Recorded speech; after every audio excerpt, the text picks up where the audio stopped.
Oke, ini cerita tentang pencarian kepastian mutlak di dunia matematika. Sebuah mimpi tentang kesempurnaan total, dan seorang pria yang datang untuk mengguncang semuanya. Pernah kepikiran nggak sih? Bisa nggak ya semua kebenaran itu pada akhirnya dibuktikan? Bayangin deh, setiap pernyataan, setiap ide bisa kita uji dan kita bilang, oke, ini benar, atau ini salah, tanpa ada keraguan sedikit pun.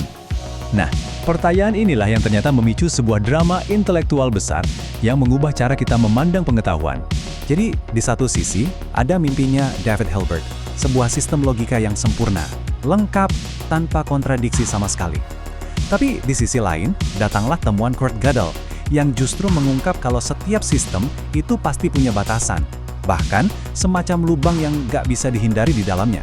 Oke, sekarang yuk kita mundur sebentar ke awal abad ke-20 buat memahami visi besar dari seorang matematikawan bernama David Hilbert. Hilbert ini orangnya optimis banget. Buat dia, matematika itu bukan sekedar alat hitung loh, bukan. Itu seperti sebuah katedral pemikiran yang megah, sebuah bangunan yang super kokoh, lengkap, dan suci dari segala macam kontradiksi. Nah, gagasan utamanya ini disebut formalisme. Biar gampang, bayangin aja matematika itu kayak permainan catur raksasa. Setiap bidak punya aturan gerak yang jelas kan? Dan setiap langkah bisa kita bilang valid atau enggak cuma dengan ngacu ke buku aturannya. Nah, buat Hilbert, nggak boleh ada posisi di papan catur ini yang statusnya nggak diketahui. Semuanya harus bisa dijawab. Dan ini bukan cuma ide abstrak ya. Hilbert melihat matematika itu sebagai fondasi, sebagai jangkar kepastian buat ilmu-ilmu lain. Gimana coba kita bisa yakin sama hukum fisika, kalau matematika yang jadi dasarnya aja masih ada keraguan? Jadi kepastian matematika itu adalah kunci untuk memahami realitas. Tapi, pas visi Hilbert ini lagi di puncak-puncaknya, seorang penantang yang nggak disangka-sangka muncul di panggung sejarah. Namanya Kurt Gödel. Dia bukan figur yang terkenal banget waktu itu, tapi pemikirannya yang tenang dan radikal bakal mengirimkan gelombang kejut yang mengguncang fondasi matematika sampai ke akar-akarnya dan mengubah arah perdebatan ini untuk selamanya. Inilah inti temuannya yang brilian, yang kita kenal sebagai teorema ketidaklengkapan. Gini deh, bayangin kamu punya kamus super lengkap yang bisa ngejelasin setiap kata pakai kata-kata lain dari kamus yang sama. Nah, Gödel pada dasarnya ngebuktiin kalau bakal selalu ada setidaknya satu pernyataan yang benar, tapi nggak bisa dibuktiin hanya dengan aturan dari sistem itu sendiri. Jelas ini jadi pukulan telak buat mimpinya Hilbert. Gödel itu bukan nemuin kesalahan kecil ya, dia nemuin sesuatu yang kita sebut sebagai lubang fundamental, sebuah celah yang memang melekat pada cara kita membangun sistem logika. Mimpi tentang kesempurnaan pun runtuh. Nah, setelah guncangan ini, banyak yang jadi salah paham soal dampaknya. Jadi, mari kita luruskan apa sebenarnya arti dari penemuan Gödel ini. Banyak yang mikir kalau Gödel itu udah merusak matematika, seolah-olah dia membuktikan matematika itu salah. Wah, ini sama sekali nggak benar. Fakta yang sesungguhnya adalah Gödel cuma menunjukkan kalau matematika, sama seperti sistem logika lainnya, ia punya batas. Dia nggak bisa menjelaskan dirinya sendiri secara total. Jadi, penting banget nih buat diingat, matematika itu tetap seperti yang kita kenal kok. Dia tetap rasional, pasti, dan jadi landasan yang kokoh bagi sains. Temuan Gödel bukannya melemahkan, justru ngasih kita pemahaman yang lebih dalam tentang sifat aslinya. Dan ini nih yang membawa kita ke implikasi paling dalam dari seluruh kisah ini. Sebuah gagasan yang udah melampaui angka dan rumus. Inilah inti pelajarannya, warisan sejati dari Gödel. Kebenaran itu ternyata adalah sebuah cakrawala yang jauh lebih luas daripada peta pembuktian formal manapun yang bisa kita gambar. Jadi, Gödel itu nggak meruntuhkan matematika. Justru sebaliknya, dia kayak ngajak kita buat ngelihat ke atas, ke cakrawala kebenaran yang ternyata jauh lebih luas dan misterius. Dia menunjukkan kalau ada kebenaran yang bisa kita ketahui, kita rasakan, bahkan kita andalkan, meskipun selamanya akan berada di luar jangkauan pembuktian sistem kita. Ini akhirnya meninggalkan kita dengan sebuah pertanyaan untuk direnungkan.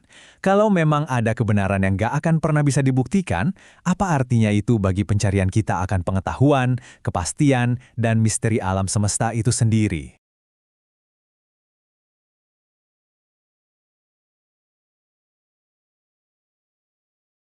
Kita semua kan butuh yang namanya kepastian. Tapi gimana kalau saya bilang sistem yang paling kita anggap pasti, fondasi dari sains dan logika, ternyata punya paradoks yang ngumpet di intinya. Yuk kita bedah bareng-bareng teka-teki ini. Oke, langsung aja ke pertanyaan besarnya ya. Apakah matematika, bahasa super presisi yang ngebangun dunia modern kita, sebenarnya punya retakan bawaan, semacam batasan yang emang nggak bisa dia lewatin? Selama ini kan matematika itu udah kayak jaminan kepastian buat kita. Tapi sumber yang kita kupas hari ini bilang ada semacam kebocoran di fondasinya. Eits, ini bukan berarti 2 tambah 2 jadi 5 ya. Ini jauh lebih mendasar dan jujur aja lebih mengejutkan dari itu. Tenang dulu, kita nggak akan mainin rumus-rumus yang jelimet kok. Buat ngebongkar ide besar ini, kita cuma butuh 2 hal yang sederhana banget. Sebuah peta, dan tentu saja orang yang menggambar peta itu. Oke, kita masuk bagian 1, pembuat peta yang hilang. Di sini kita coba pahami apa itu ketidaklengkapan. Coba deh bayangin, ada sebuah peta yang, sempurna banget. Setiap lekuk sungai, setiap puncak gunung, setiap gang kecil di kota, semuanya tergambar dengan presisi total. Peta ini adalah sistem navigasi yang tanpa celah, sempurna. Tapi, coba pikirin deh, walaupun petanya sesempurna itu, ada satu elemen krusial yang nggak mungkin, sekali lagi, nggak mungkin ada di dalam peta itu sendiri. Kira-kira apa ya? Jawabannya, ya tentu aja, si pembuat petanya. Peta itu bisa ngegambarin seluruh dunia, tapi dia nggak akan pernah bisa ngegambarin tangan yang lagi ngegambar dia. Dia nggak bisa memuat asal-usulnya sendiri. Nah, inilah inti dari yang namanya ketidaklengkapan. Jadi sebuah sistem itu bisa aja jalan dengan sempurna, tapi sistem itu sendiri secara alami nggak bisa ngejelasin dari mana asalnya. Fungsinya lengkap, tapi keberadaannya nggak bisa menjelaskan dirinya sendiri.